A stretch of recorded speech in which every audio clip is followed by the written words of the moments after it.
Mesdames et messieurs les députés, mesdames, messieurs, chers compatriotes, je voudrais avant toute chose remercier Monsieur le Président de l'Assemblée nationale pour ses mots aimables de bienvenue et ses encouragements.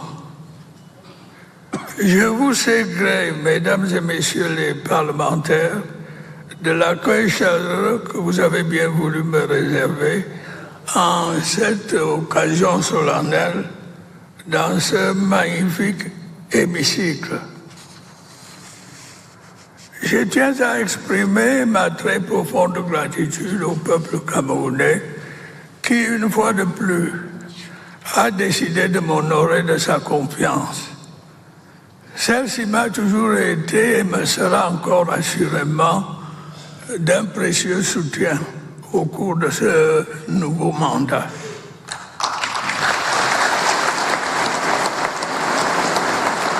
Je tiens à le dire de la manière la plus solennelle qui soit.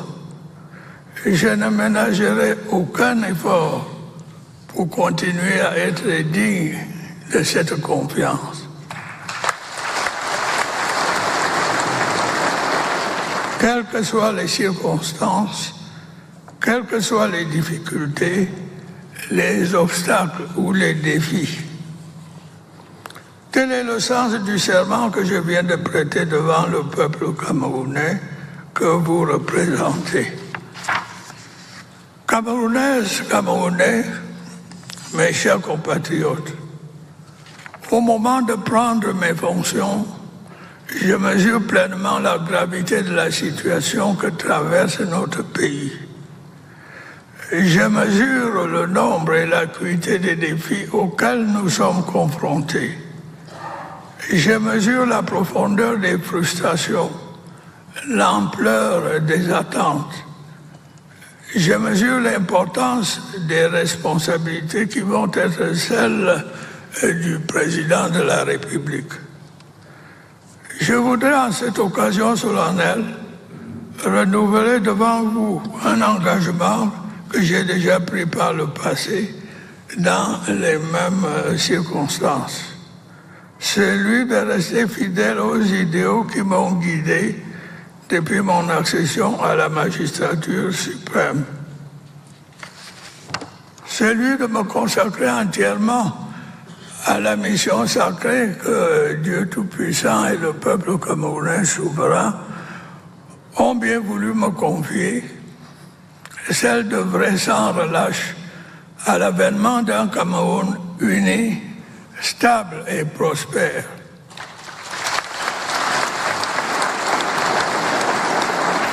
Il s'agit, je le sais et vous le savez, d'une tâche lourde, mais il s'agit d'une tâche exaltante quand on a à cœur l'amour et les intérêts de son peuple. Cette tâche, mes chers compatriotes, n'est pas insurmontable, surtout lorsqu'on bénéficie du soutien indéfectible de son peuple. À chaque échéance électorale, vous me témoignez de ce soutien. Vous l'avez fait une fois de plus, de manière claire et incontestable, lors du scrutin du 12 octobre dernier.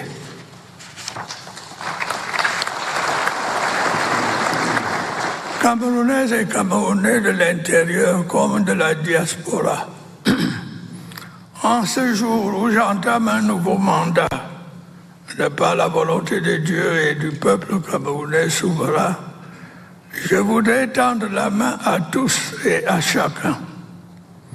Nous devons ensemble jeter les bases d'un avenir encore plus prometteur pour notre cher et beau pays, notamment pour notre jeunesse. Nous avons certes beaucoup accompli, mais nous avons encore tant à réaliser ensemble pour nous-mêmes, mais aussi pour les générations futures.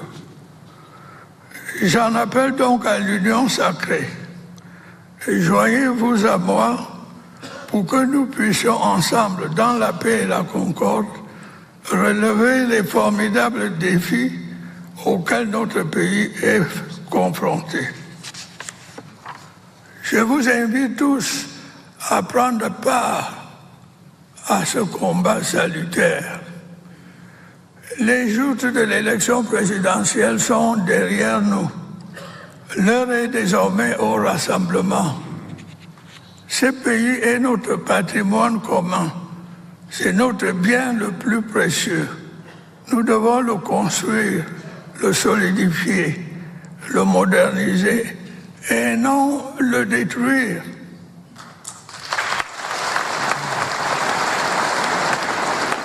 Assez de ces discours de haine qui inondent l'espace public et tout particulièrement les réseaux sociaux. Camerounaises, Camerounais, mes chers compatriotes, le projet de société dont je suis porteur vous a été exposé et expliqué de long en large pendant la campagne électorale qui vient de s'achever. À cette occasion, comme lors des consultations stratégiques qui se sont déroulées au palais de Yaoundé, mes équipes et moi-même avons également veillé à écouter les doléances des Camerounais vivant à l'intérieur du pays comme ceux vivant à l'extérieur. Nous avons entendu leurs préoccupations, leurs frustrations, leurs doléances, mais aussi leurs aspirations, leurs attentes, leurs espérances et leurs suggestions. Ces échanges féconds nous serviront assurément de boussole pour guider notre action présente et future. Camerounaises, Camerounais, mes chers compatriotes, ainsi que j'ai eu l'occasion de vous le dire, la situation des jeunes et des femmes sera au cœur de mon action tout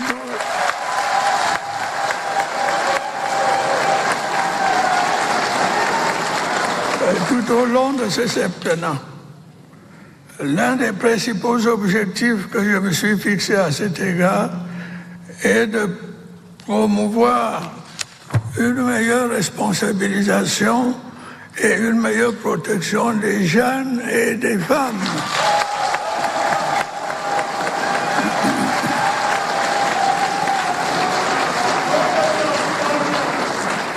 Ainsi que vous le savez, des efforts méritoires ont été déployés ces dernières années en faveur de la jeunesse, telles que la construction de nombreuses infrastructures scolaires et universitaires, la promotion de la scolarité des jeunes, la professionnalisation des enseignements, la création de nouvelles opportunités d'emploi en faveur des jeunes.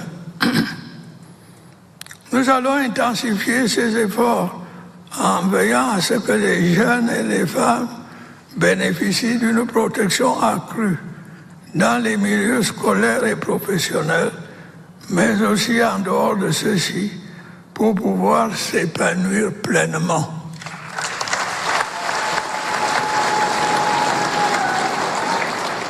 Les métiers et autres activités attirant tout particulièrement les jeunes filles et les femmes bénéficieront d'un plus grand soutien de l'État, notamment au plan financier. Sur un autre plan, ayant été saisi à cet égard par les jeunes qui en étaient fort préoccupés, je viens d'ordonner la reprise des études doctorales dans les universités. Au cours de cette année académique, j'ai également décidé de la relance des concours d'entrée dans les écoles normales supérieures.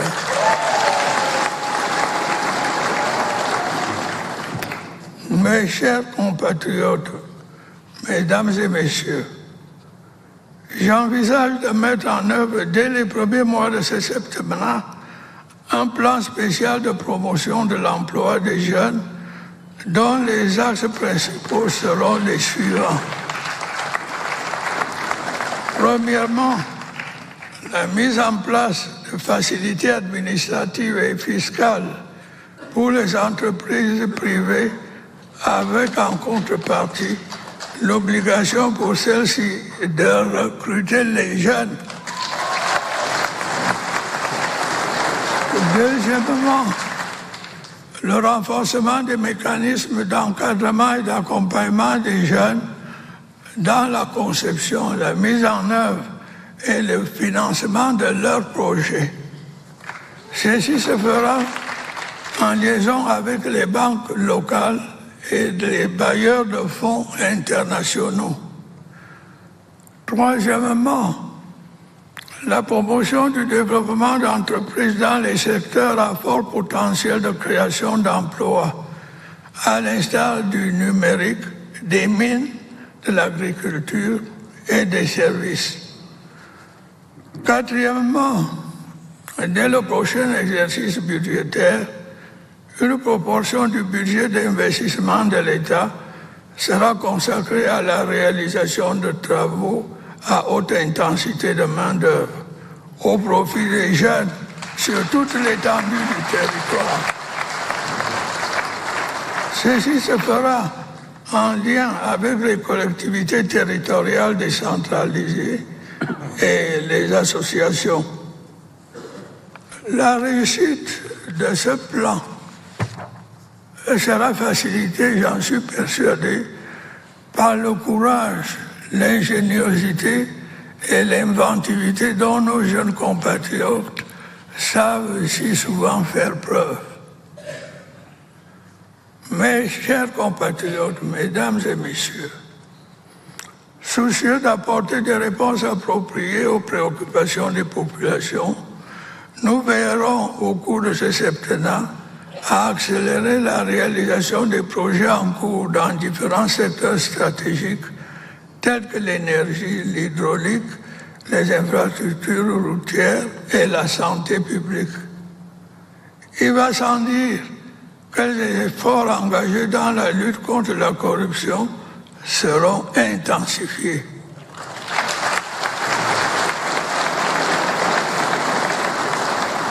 Nous devrons également soumettre au Parlement certaines réformes permettant un fonctionnement plus efficient de l'État.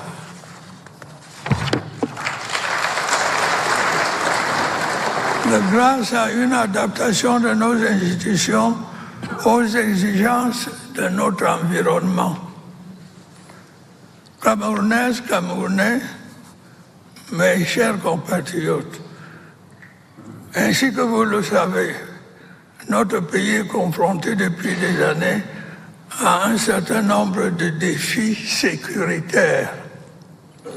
Dans les régions du nord-ouest et du sud-ouest, mais aussi de l'extrême nord, des groupes terroristes, dont certains viennent de pays voisins, ont longtemps semé la mort et la destruction.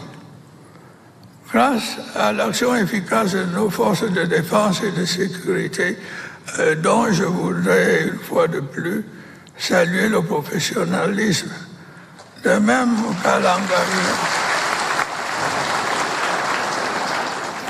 qu'à l'engagement courageux de nos vaillantes populations, la situation générale s'est nettement améliorée. Les efforts de reconstruction menés par le gouvernement avec le soutien de nos partenaires internationaux consolident peu à peu un retour progressif à la normale. Ces efforts vont se poursuivre inlassablement. J'invite à cet égard les chefs traditionnels, les élites et les forces vives des régions affectées à s'engager plus avant dans la sensibilisation des membres des groupes armés afin qu'ils saisissent la main tendue du gouvernement et déposent les armes. Ce dialogue communautaire pourrait être mené en collaboration avec les autorités administratives et favoriser le retour de ces jeunes en déshérence vers leurs communautés respectives après leur nécessaire passage au sein du programme DDR. Je voudrais une fois de plus mettre en garde ceux des membres de ces groupes armés qui persisteront à poursuivre leurs activités criminelles contre les conséquences dramatiques de leur obstination. Je remercie les pays amis qui ont commencé à traquer et à traduire en justice les commanditaires de ces actes criminels qui se terrent sur leur territoire. J'encourage ceux de nos partenaires qui ne l'ont pas encore fait à leur emboîter le pas et agir contre ces terroristes. Ces terroristes qui incitent impunément à la violence contre nos innocentes populations à partir de leur pays. Le terrorisme est un fléau international qui doit être combattu vigoureusement partout où il montre son visage hideux. Camerounais, mes chers compatriotes, l'élection présidentielle qui vient de s'achever porte témoignage de la grande maturité du peuple camerounais et de son attachement viscéral à la démocratie. Pendant le temps de la campagne électorale, voire avant l'ouverture de celle-ci, les Camerounaises et les Camerounais ont librement débattu. Ils ont souvent avec passion, mais toujours de manière pacifique et responsable, confronté leurs idées, leurs programmes et leurs ambitions. Le scrutin lui-même, entièrement financé par le budget de l'État, a été organisé et s'est déroulé de manière satisfaisante de l'avis même des observateurs internationaux. Je voudrais à cet égard féliciter chaleureusement l'organe en charge des élections.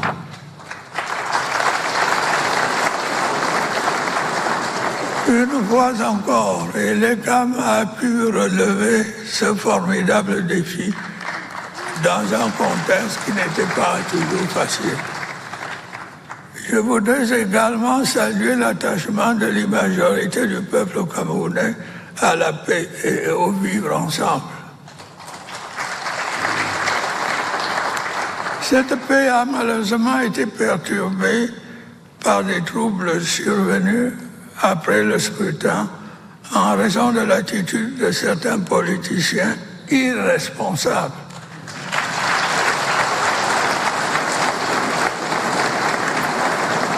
Dans diverses localités, des scènes de pillage et de vandalisme d'une violence inouïe ont été observées. Il en a résulté des incendies, des destructions des biens publics et privés, des attaques contre les forces de l'ordre et des pertes en vie humaine. La situation a pu être maîtrisée grâce au courage, à l'abnégation et au professionnalisme des forces de défense et de sécurité qu'il me plaît de féliciter chaleureusement.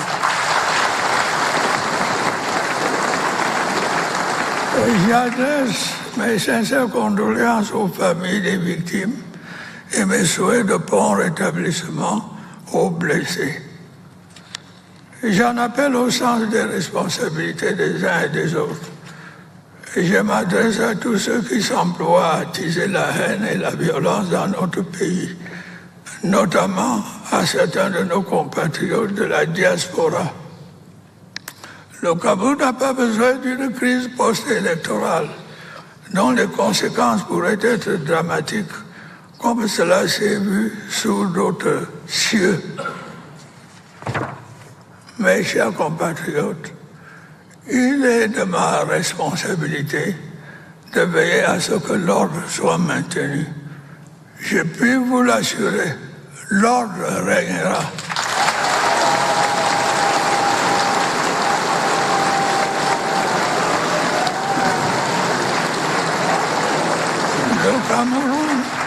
le Cameroun continuera d'avancer. Vive la République, vive le Cameroun.